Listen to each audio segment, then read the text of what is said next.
বাংলাদেশের আর্থিক খাতে সংস্কার কার্যক্রমে সন্তুষ্ট আইএমএফ। ফলে আগামী জুনে চতুর্থ ও পঞ্চম কিস্তির ঋণের অর্থ পাওয়ার বিষয়ে আশাবাদী সরকার। রোববার সকালে নিজ দপ্তরে আইএমএফ প্রতিনিধি দলের সঙ্গে বৈঠক শেষে সাংবাদিকদের এসব কথা জানান অর্থ উপদেষ্টা ডক্টর সালেহুদ্দিন আহমেদ। এর আগে যুক্তরাষ্ট্রের নতুন শুল্ক নীতি প্রসঙ্গে তিনি বলেন, দেশটি উচ্চ শুল্ক আরোপ করলেও রপ্তানিতে বড় কোনো প্রভাব পড়বে না।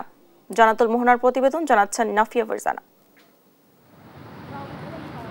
আন্তর্জাতিক মুদ্রা তহবিল আইএমএফ-এর $4.7 বিলিয়ন ঋণের চতুর্থ ও পঞ্চম কিস্তির জন্য সরকারের সংস্কার অগ্রগতি পর্যালোচনা করতে ঢাকায় সংস্থাটির প্রতিনিধি দল।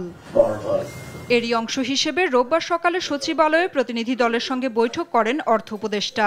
পরে তিনি সাংবাদিকদের জানান, বাংলাদেশের আর্থিক খাতের সংস্কারের পদক্ষেপে আইএমএফ সন্তুষ্ট। সরকার শর্ত পূরণের চেষ্টা করছে জানিয়ে আগামী জুনে ঋণের অর্থ পাওয়ার আশাবাদ জানান অর্থ উপদেষ্টা।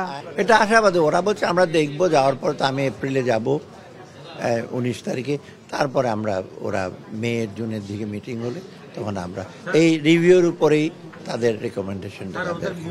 তিনি আরো বলেন, আইএমএফ জানিয়েছে বাংলাদেশের অর্থনৈতিক অবস্থা স্থিতিশীল, তবে রাজস্ব আয় বাড়ানো, ভর্তুকি কমানোর বিষয়ে আরো পদক্ষেপ নিতে হবে।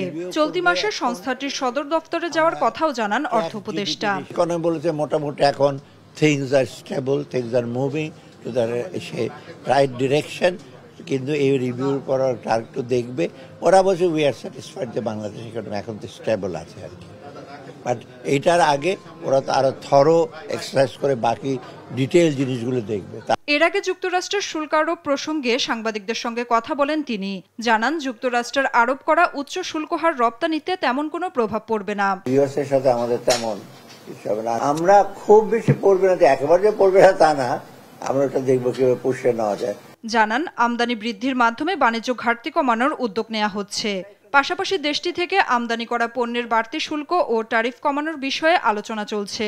এছাড়া পোশাক রপ্তানিতে একক বাজারের উপর নির্ভরশীলতা কমাতে সরকার পদক্ষেপ নিচ্ছে বলেও জানান অর্থ উপদেষ্টা। নাফিয়া ফারজানা, দেশ টিভি, ঢাকা।